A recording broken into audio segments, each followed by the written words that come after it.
So, good afternoon, everyone, and thank you for joining us for our state financial aid webcast for the month of September. My name is Giselle Martinez, and I am a program specialist in the Resource Development Department in Student Financial Aid Programs. I also have with me today Alex Bobe, manager in our Financial Aid Services Department, who will be taking over for most of the presentation to go over the financial aid database cycle 3 process. And as a reminder, we will have a video and PDF versions of the presentation available on our SFAP website under Webcast Archives for your convenience. And we will send out an announcement once it is available online. And we also have here with us today Tanisha Coulter, Director for Financial Aid Services, and Tanya Trevino, Program Specialist at our Data Management and Research Department, who will be monitoring the Q&A to answer any questions that you may have. So if you have any questions throughout this presentation, please utilize the Q&A function on this webinar. And for other types of interactions for our quizzes, please use the chat instead. Again, thank you so much for joining us today, and let's get started.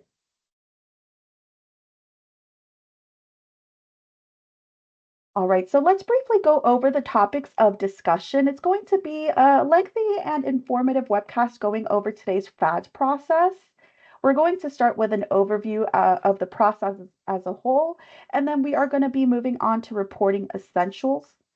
Next, we are going to go over the file submission process for cycle 3, starting from file submission, reports, reconciliation, and then on to certification. And lastly, we're going to go over some deadlines and reminders and notification and ways on how to stay connected with us. And that's also going to include an overview of our updated agency website. So stay tuned for that. And I'll be handing off this presentation over to Alex. Thank you, Giselle, for the introduction, and good afternoon, everyone. I hope that everyone can hear me okay. Uh, I am glad that everyone was able to take some time out of their busy schedule to attend this webcast. As Giselle mentioned, my name is Alex Bobe, and I'm one of the managers in our Financial Aid Services Department. And my team plays a significant role in the FAD process, related specifically to the reconciliation of programs. So I know many of you have likely worked with me directly. Many of you know Drew Ford Bustos, and many of you have received emails or phone calls from Tiffany Williams Robinson. I am excited to introduce a new team member to our team, Rebecca Davis, and I am sure many of you will be working with her as well. And lastly, I do not want to forget a very important person involved in the FAD process. If you have not worked with Tanya Trevino before, I encourage you to make sure you put her on your contact information on speed dial because she's very knowledgeable with our file submissions, errors, and everything else to get your FAD file processed in a timely manner. So let's dive into the purpose of today's webcast. So we're going to be talking about the FAD process. Our goal today is to provide an overview of the financial aid database process, and we hope that this webcast will be valuable for those new to the process, but also serve as a helpful refresher for those who've been previously involved in FAS. So let's first begin by discussing the purpose of the financial aid database report. So the purpose of the financial aid database or FAD report, which is how you may hear us refer to it, is to collect data that's used by THECB to produce an annual statewide financial aid report that helps in determining state aid program allocation. So those reports are used to calculate those allocations that we publish or the ones that you'll see like on our payment system, GAP. They're also used for compliance monitoring and generating statewide and institutional reports. So the FAD report provides the state with a means of measuring and analyzing the funding resources available to students attending public and private independent institutions of higher education in Texas. So, with that being said, let's talk about some very important dates and deadlines for the reporting cycles. The FAD report is collected during two distinct cycles. As indicated on the slide, THECB no longer requires institutions to submit data for reporting cycle one. That's good. One less cycle, more time to focus on the other two. Now, each reporting cycle has specific dates for when institutions can start submitting their FAD reports, when the initial report needs to be uploaded, and when the reported data must be either validated or certified. So we're currently in reporting cycle three. So institutions were able to start uploading their FAD reports beginning yesterday, September 18th. And I already peeked. I see some of you have already submitted files. Uh, when I checked as of this morning, I think I saw about 25 submissions so far. So to those institutions, good job. Although you have until October 9th to upload your initial FAB report, please remember, and this is very important, the final deadline for certifying your report that includes ensuring it's error-free and all programs reconciled is November 20th.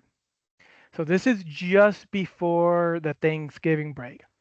And I'm sure I can speak for most of us. I'd rather be dealing with defrosting a turkey during that time instead of trying to get data certified. One thing I do want to stress that is critical to adhere to these deadlines because failing to do so will result in an institutional hold on your account. And this prevents disbursements from going out for any program, and that includes loans as well. Additionally, please note that in cycle two, institutions are required to validate their FAD report, whereas in cycle three, that requires certification. So let's take some time to review the key differences between these two requirements. So validating data is the process of checking data for accuracy, consistency, and completeness. And this ensures that the data meets certain criteria, such as formatting, you have range checks, logical relationships, and it ensures that the data is suitable for its intended use and is free from any errors or inconsistencies. And some common methods of data validation include automated checks, manual reviews, and comparing data against known standards and benchmarks. Now, certifying data is formally attesting to the accuracy and reliability of data. So this includes a comprehensive review and verification of all data, validating the source of the data, ensuring adherence to relevant standards and regulations, and verifying the integrity of the data collection and processing method, including reconciling funding. This is the part where you get to know my team well. Once certified, the data will be used in critical decision making processes. So, in summary, validating and certifying the FAD report are different processes, but, and I can't stress this enough, they're both equally important. Okay, so now I want to check who's been paying attention so far. So let's do a pop quiz.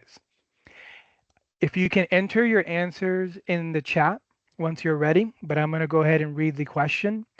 Can everyone tell me the deadline for institutions to certify a FATS?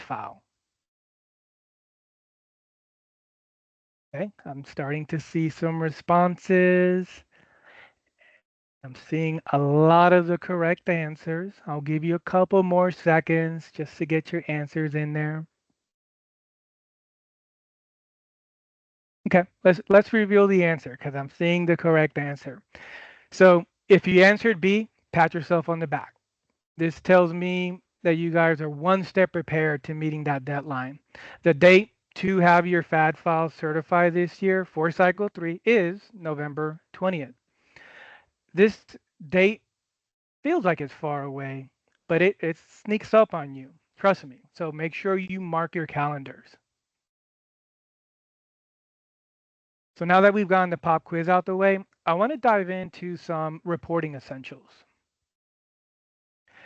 As most of you know, every year THECB releases an updated FAD report manual.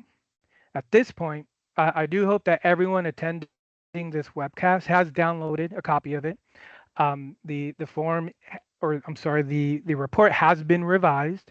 The revised July 2024 FAD report manual for FY24 is available and it's posted on our THECB website. So make sure if you have any previous versions, you discard that because there were changes to edits. There was also some training that was held June 6th titled Navigating the Financial Aid Database Landscape. That training is also available on our website under the Webcast archives. Another important aspect of reporting to mention is our FAD reporting tool. So this tool allows users to easily manipulate their FAD data using an Excel file and export it into the required fixed length text format. If your institution is having trouble creating a FAD file, believe the reporting tool can help. The tool is available upon request. So if you need to get a version of the tool, you'll just want to email our FADB inbox so that we can get that over to you. So now that we've covered reporting essentials, let's dive into the file submission process and also talk about a few common errors in data formatting. So I'm going to give you a quick overview on how to submit a FAD report. On this slide, you're going to see a screenshot of our data submission portal. To submit a FAD report, institutions first have to prepare a completed file. Once you're logged into the data submission portal, if you select reports from the main menu at the top, you want to click on submit report. Then you'll click on browse to select the FAD file that you prepared, and then you'll click upload so that the selected file can be processed. Now, there are some common errors with data formatting that you want to pay close attention to when you're submitting a file. You want to make sure that your header record has a data length of 481 characters. Periods, hyphens, and spaces are only accepted in name fields and should not be present in any other fields. And then no blank lines should follow the trailer record. So let's go over this pop quiz regarding the header record format. So the question is THECB University, FICE 001234, is preparing their FAD Cycle 3 report and it contains 150 records. Which of the following header record formats should they use? Do you think it's A, maybe B, or are you settling on C? If you could put your answers in the chat, and I'll just give everyone just a couple of seconds to respond.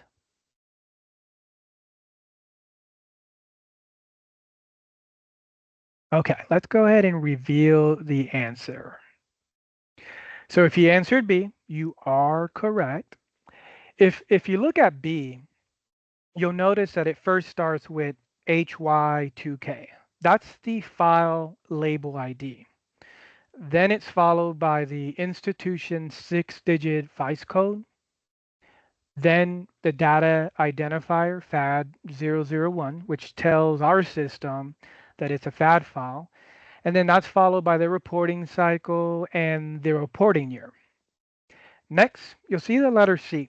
And so that just indicates that this is a complete report. And then that's followed by a 4-digit data record length of 481. And then lastly is the 5-digit total record count. Now, once a FAD file has been processed, I want to explore the reports that'll be generated from your process FAD file. So there are 4 reports that are generated when a file is processed. And those are going to be your edit check report, you have your reconciliation report, program comparison report, and then your unmatched social security number report. And you can access these reports in the data submission portal, again by selecting reports from the main menu at the top, and then you'll click on the submission status. And here, you're going to have access to all of your input files, along with the reports that are generated for each of your file submission. Now on here, you can also use the filters at the top to not only view the latest file submission and reports, but it'll allow you to also access historical reports as well. When you've accessed a report, you can download it in multiple formats. Additionally, you're going to find some navigation buttons on the screen to move through the report. Now let's briefly discuss one of those reports. So the program comparison report, what that does is that it summarizes the demographic data from the submitted file and it compares it to the totals from the previous year. So items with a percentage change that exceeds the standard deviation, those will be flagged with review. Institutions must verify the data marked for review to ensure accuracy. And files with invalid totals need to be corrected and resubmitted. The next report is the unmatched SSN report. That provides a listing of student social security numbers and identification numbers reported in the FAD file that were not found in the CBM database for fall of 23, spring 24, and summer 24. This report does not identify any errors and should only be reviewed for accuracy. Only files with major discrepancies should be corrected and resubmitted. So now the edit check report, which is commonly referred to as the error report, that one is composed of 3 sections, and that's going to be your edit summary, errors, and then your warnings and questionable. The edit summary section of the report is going to list all data elements along with the corresponding total number of questionable values, also referred to as warnings, and errors found in the file. Additionally, it provides a breakdown of the total student records submitted. The item number and item columns, that's going to give you your data element number and name that also matches what's on the FAD manual. So you want to keep that FAD manual handy. The questionable values column shows the total number of warnings found for the corresponding data element. So a file with only warnings or questionable values should be reviewed for accuracy, but will be accepted as error-free. The error values column, that's going to display the total number of errors found for each corresponding data element. So files containing errors will not be accepted unless the error qualifies for an override, which we're going to cover later in this webcast. And errors that do need correction will require the submission of an updated FAT file.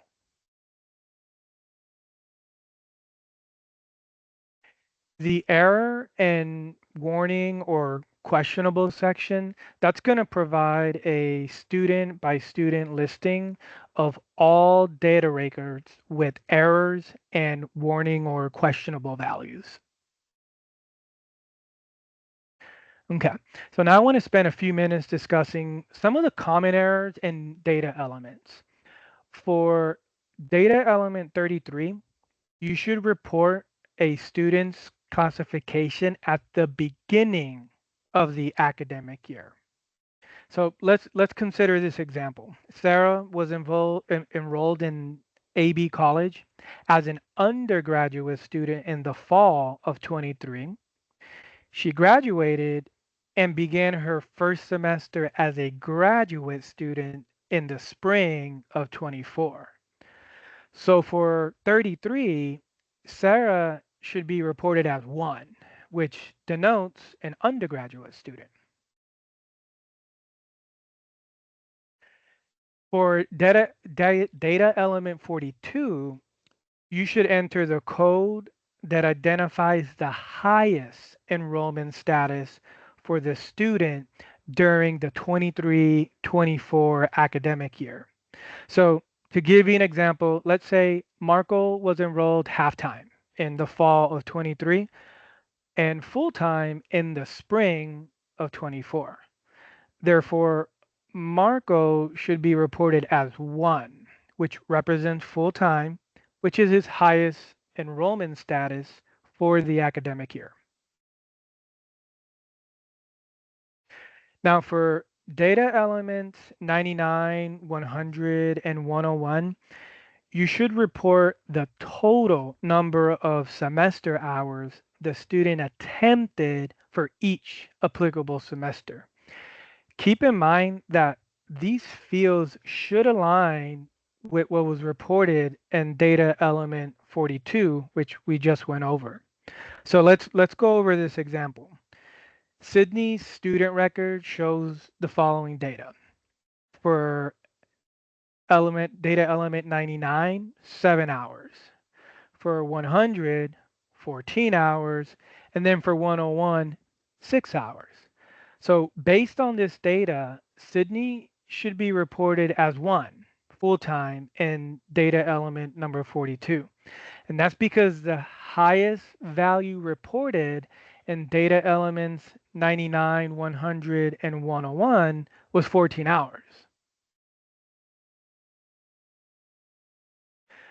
I also want to remind you of these other 4 data elements that should be included in your report. For data element 97, even though selective service information is no longer collected on the FAFSA, it still needs to be reported for all students on your FAD report. And then there are 3 new data elements for this year that should be included in your cycle 3 FAD report. And those are 119 for Texas Transfer Grant, 120 for Texas Leadership Scholars, and then 121 for Nursing Students Scholarship. So let's do another pop quiz. Why not? So let's say Larry submitted a file with 30 student record errors and two unreconciled programs. Should he start reconciling his programs or clearing his student record errors first? Which option would you do? So if you could just put your responses in the chat, give you a couple seconds there. It's only two options. I'm seeing both options. So let's reveal the answer. The answer is A. Larry should address his student records first. However, this is a bit tricky because he can start reconciling his programs while he's working on clearing the student record errors. So let's discuss how Larry should fully reconcile his programs. The next couple of minutes, I'm going to spend some time talking about reconciling your cycle 3 FAD report. But first, I want to go over this quote that I think best describes why we require institutions to reconcile programs. So, financial reconciliation is the bridge between chaos and clarity, ensuring every dollar is accounted for and every discrepancy resolved. So, what is program reconciliation? So, program reconciliation is the fundamental process that compares the program totals between THECB and institutions. Is it required? Yeah.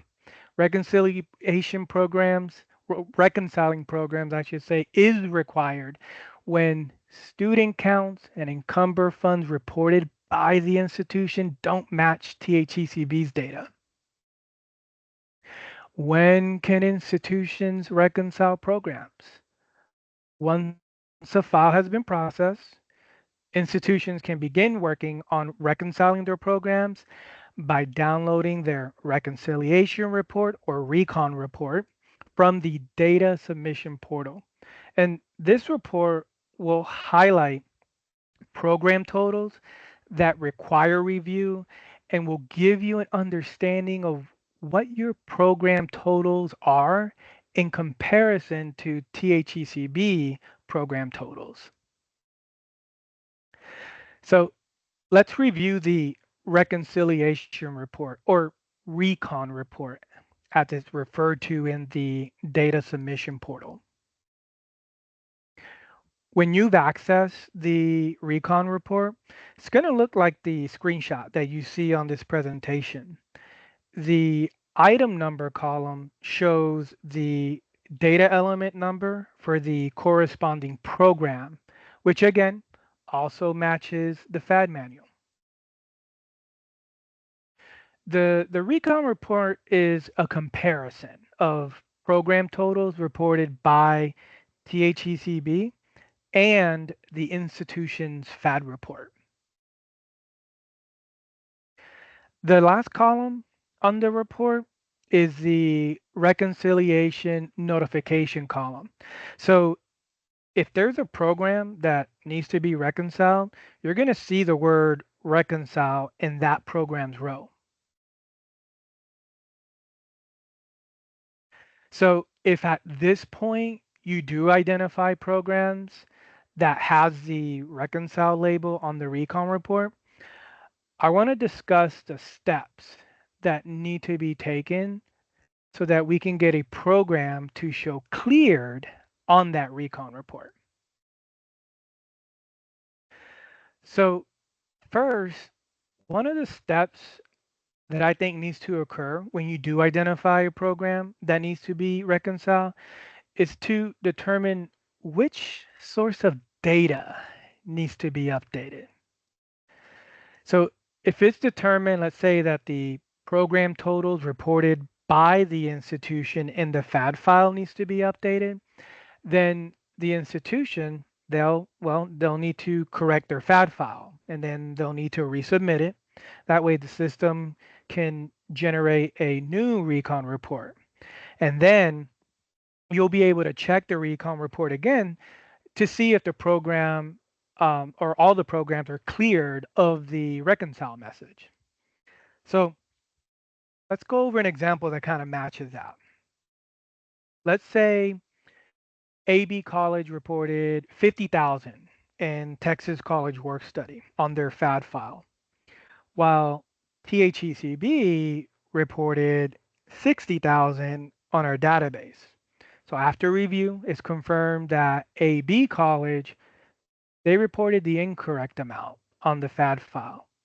So they just means that the institution, they'll just need to correct their FAD file, resubmit it for processing.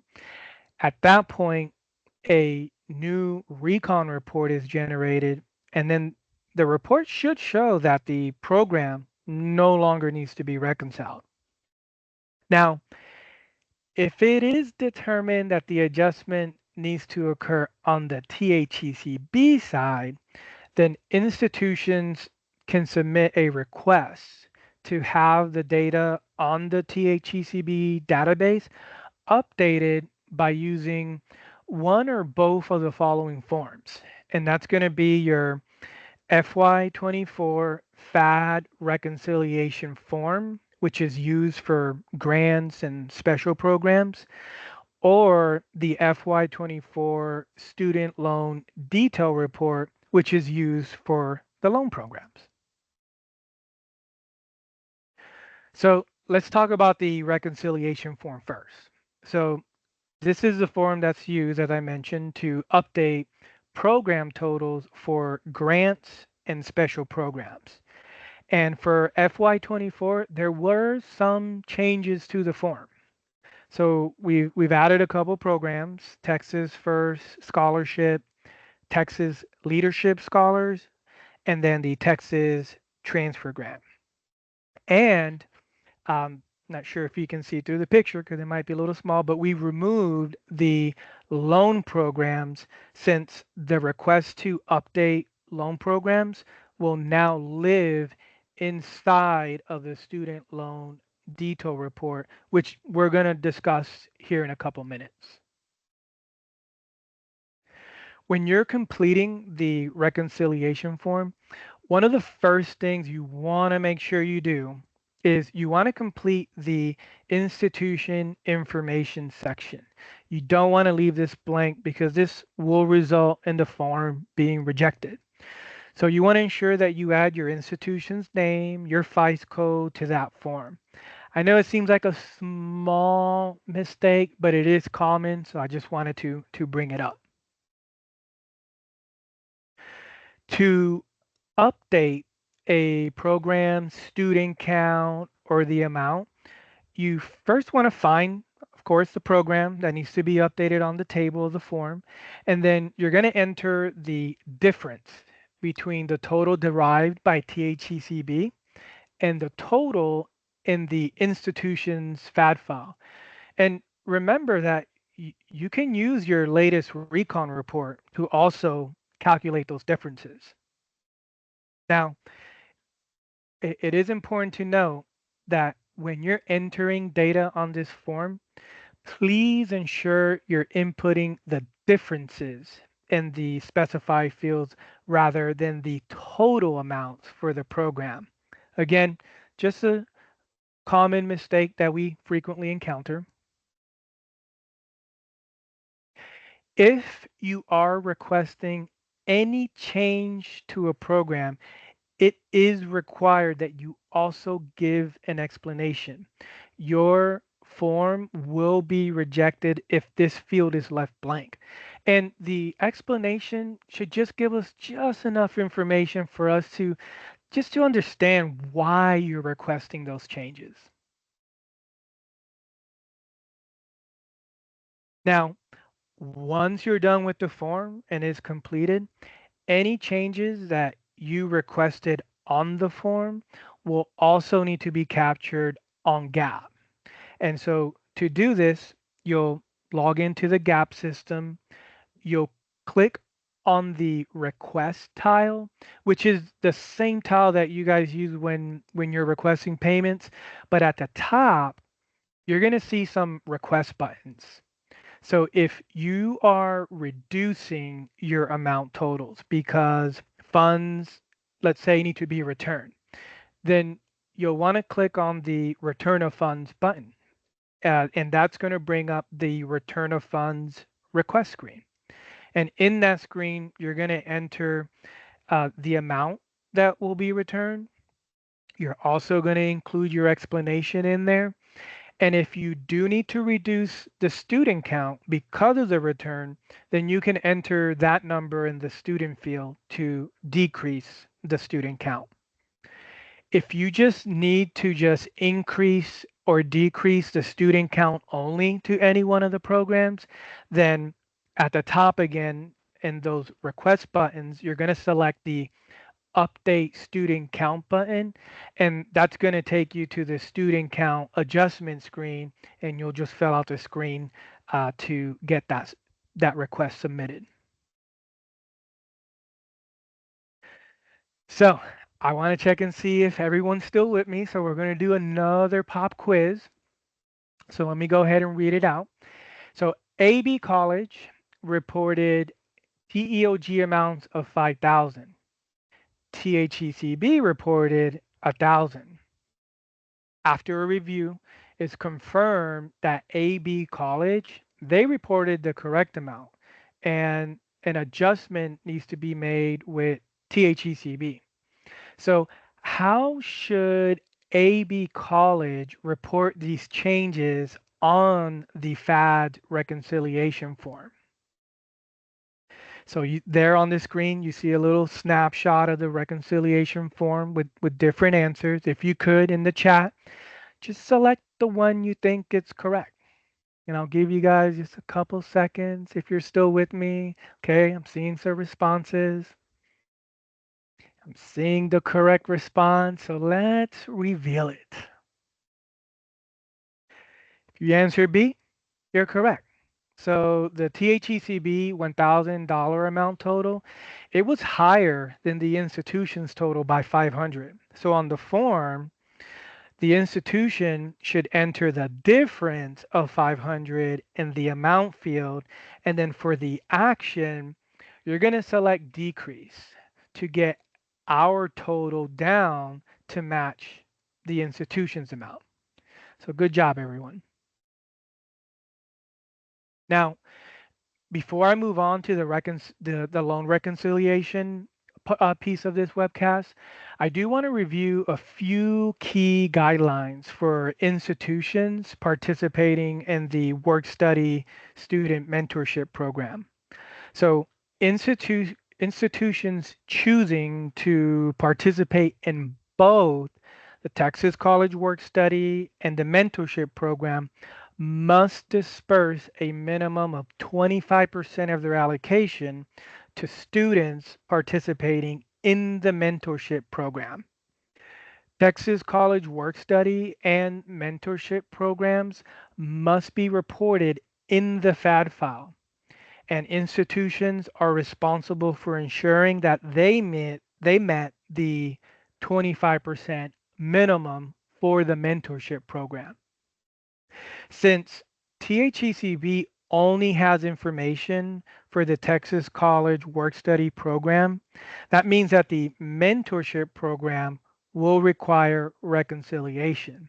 So institutions are required to submit a reconciliation form to communicate those adjustments to both the student count and the amount for both the Texas College Work Study program and the mentorship program if you participated in both.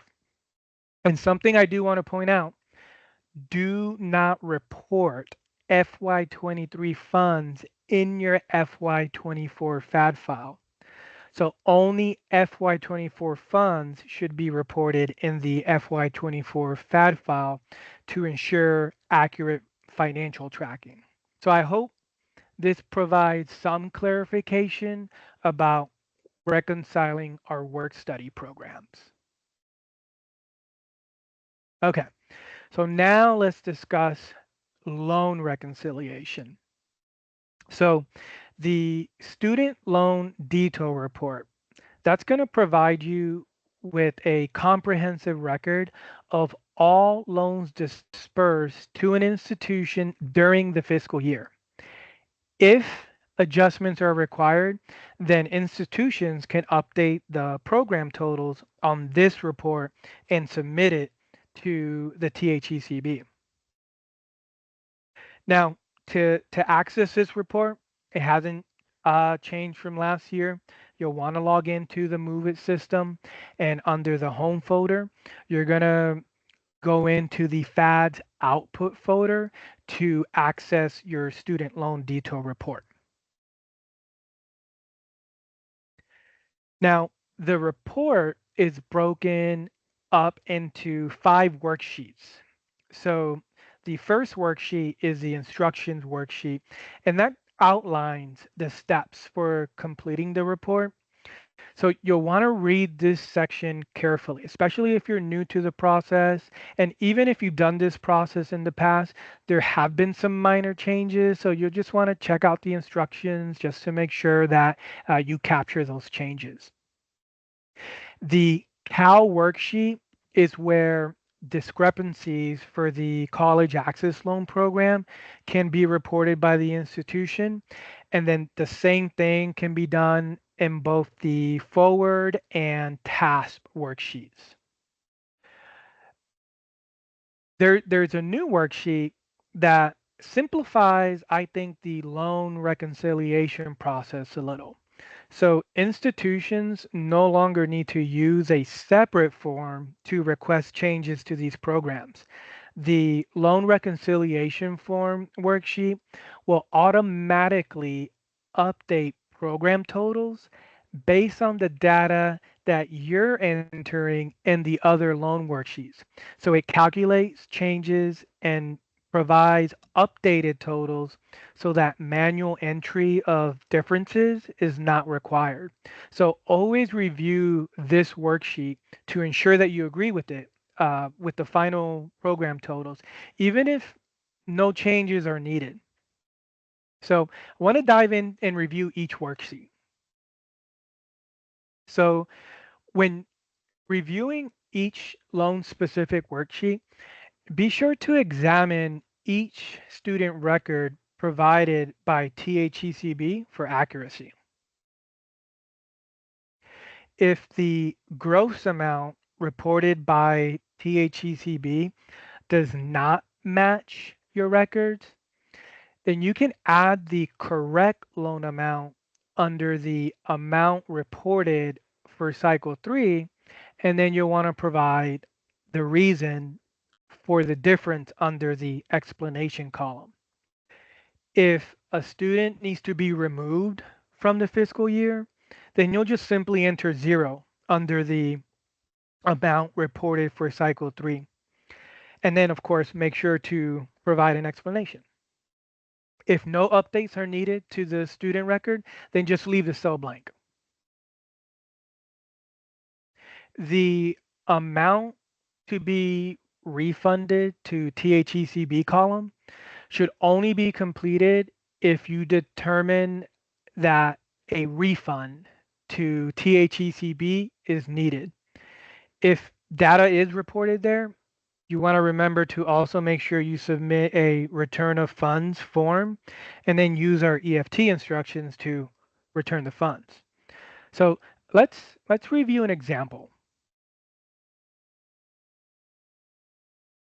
So AB College is a header school, and they reported Cal amounts for 17,700, while THECB reported 16,700. So after review, it was confirmed that loan amounts for 2 students have adjustments that need to be reported to THECB. So let's look at that first student. So AB College received the following disbursements for student Joshua Bryan. So in the summer, 4,000, fall, 2,000, spring, 3,000 for a total of 9,000.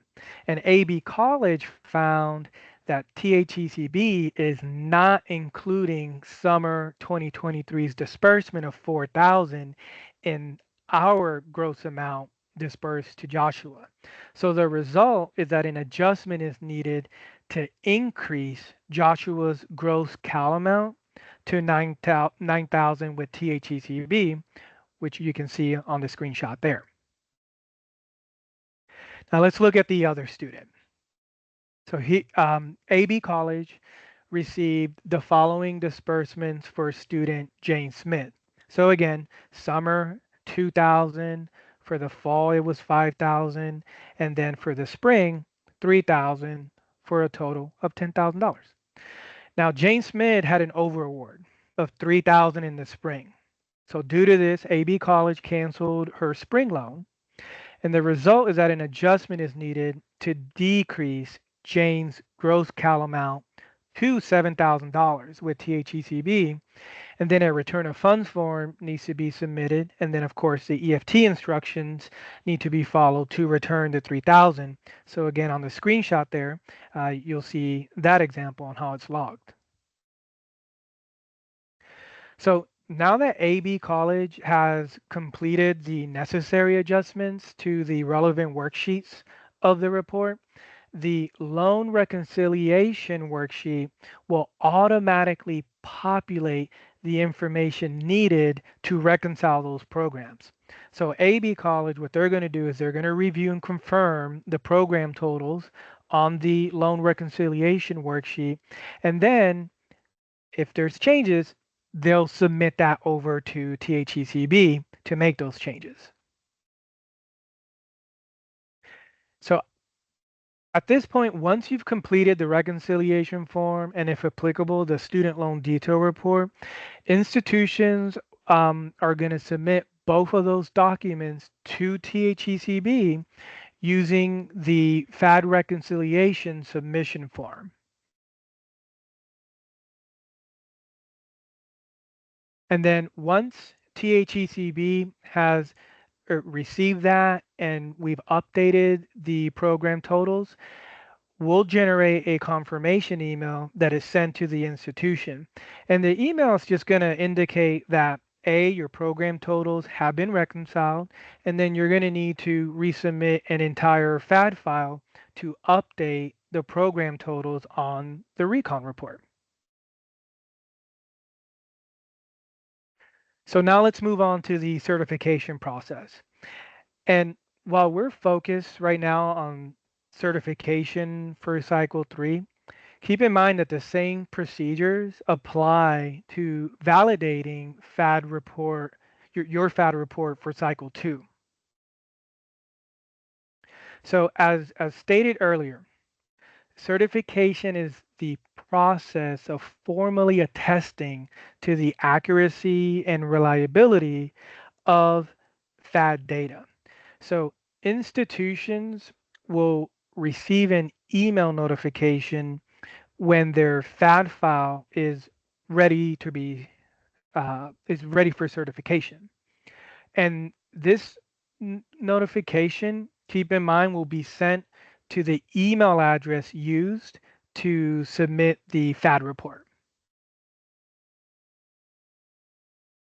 So to certify, you'll want to log into the data submission portal. You're going to select certification from the main menu at the top, and then you're going to click on request to certify.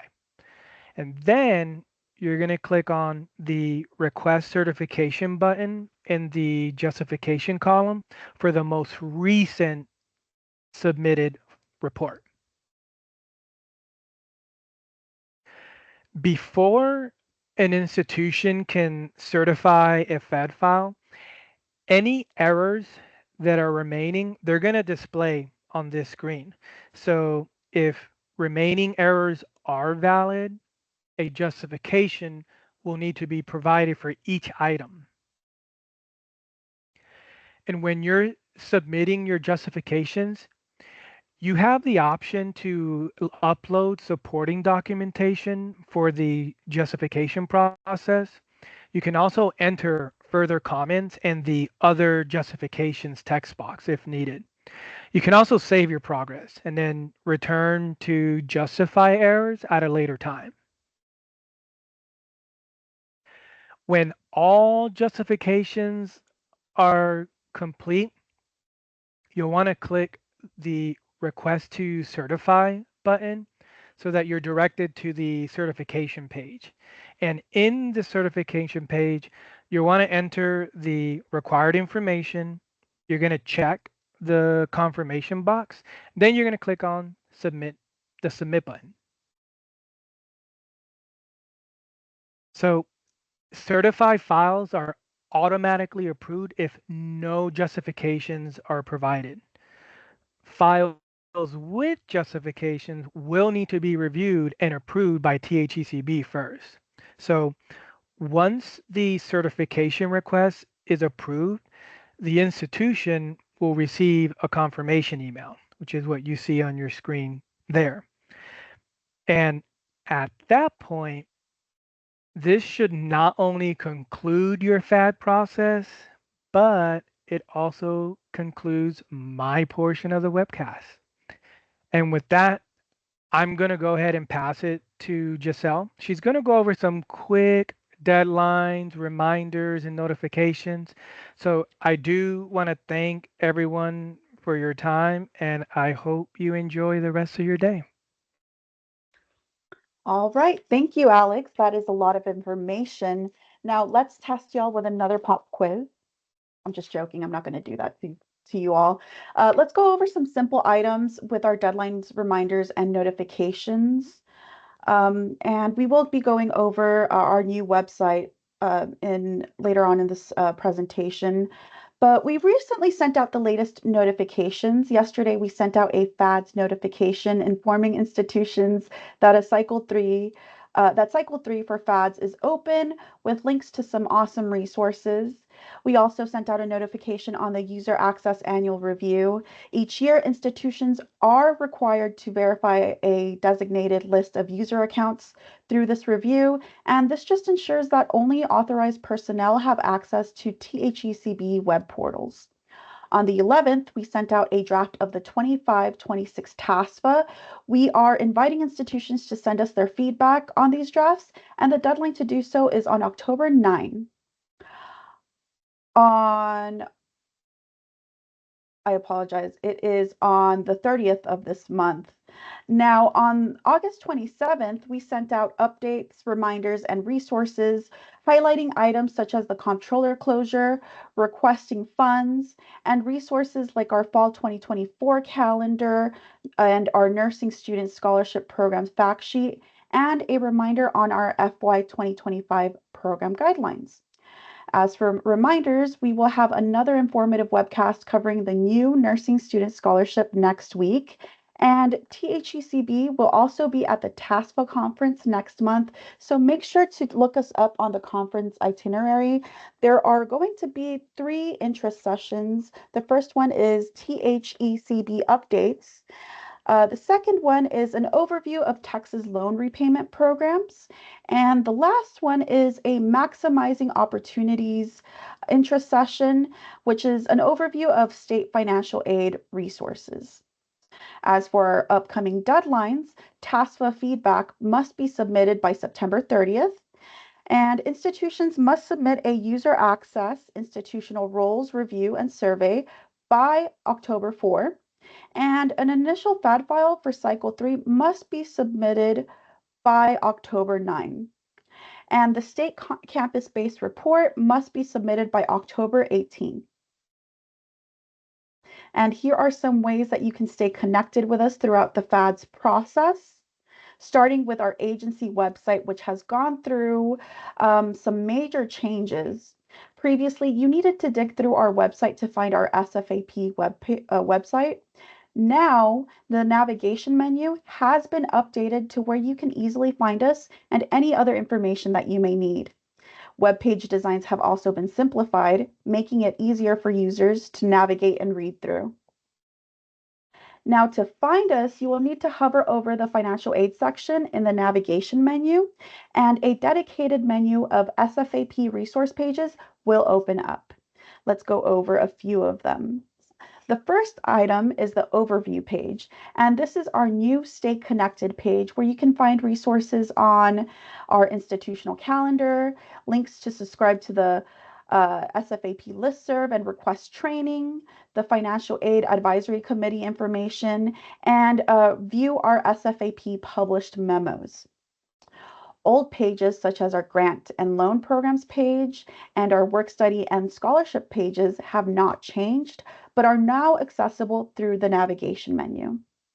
On the old website, you would also have to dig through pages to find specific items, but now resources for major programs, applications, and processes now have their own dedicated web pages and are linked in the navigation menu. For example, to find financial aid database resources, you would have originally have had to go to our main SFAP page, click on program resources, and then scroll down all the way to the financial aid database section of the page, which was usually at the bottom. Now all you need to do is click on the financial aid database link from the main navigation menu. With the overhaul of the agency website, there may be broken links or missing information that you have found useful in the past.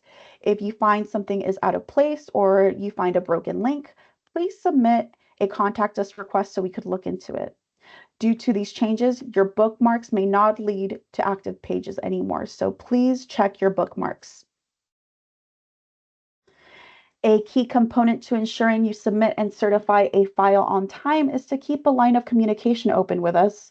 If you have any questions regarding the FADS process, don't hesitate to reach out via phone or email, and all written questions or inquiries regarding the FADS process must be emailed to the FADB email listed.